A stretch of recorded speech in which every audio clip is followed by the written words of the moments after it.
আমরা চলে এসেছি নিমাই ঘাটে। এখন ঢুকছি নিমাই ঘাট।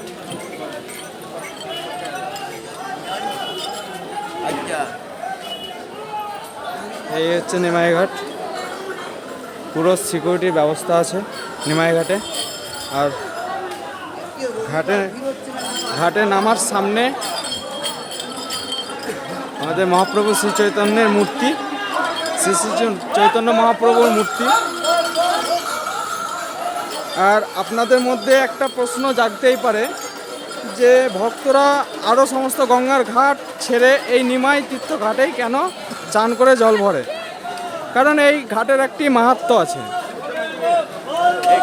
এই ঘাটের মাহাত্ম্যটি হলো, যখন শ্রী শ্রী চৈতন্যদেব বাবা তারকেশ্বরের উদ্দেশ্যে জল ঢালতে যান, তখন এই ঘাট থেকেই জল নিয়ে স্নান করে জল নিয়ে যাত্রা শুরু করেন।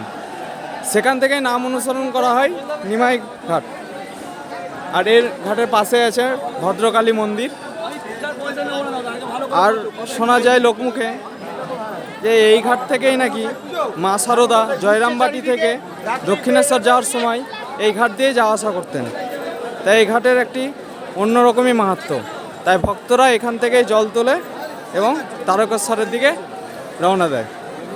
তো চলুন আমরাও জল নিয়ে, স্নান করে জল নিয়ে, বাবার নাম নিয়ে এখান থেকেই যাত্রা শুরু করব তারকেশ্বরের দিকে।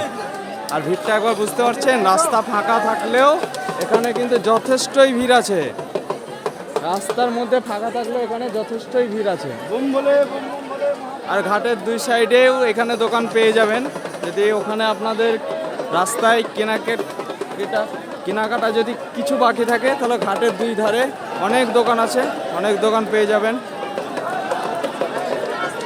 তো চলুন আমরা এবার লাইনে দাঁড়িয়ে চান করতে হবে। রাস্তায় ফাঁকা দেখে ভেবেছিলাম ঘাট ফাঁকা থাকবে, কিন্তু ঘাট এখনও ফাঁকা নাই। অনেকটাই ভিড় ঘাটের মধ্যে। আর অবশ্য ভিড় হবেই, বেলা বাড়লে আরও, বেলা বাড়ার সঙ্গে সঙ্গে ভিড়ও বাড়বে। কারণ কালকে সোমবার আর আজকে রবিবার, অনেক ভক্তরাই জল নিয়ে যাত্রা শুরু করবে বাবার উদ্দেশ্যে। কালকে সোমবার বাবার মাথায় জল ঢালার জন্যে ঘাটে বেশ ভিড় আছে।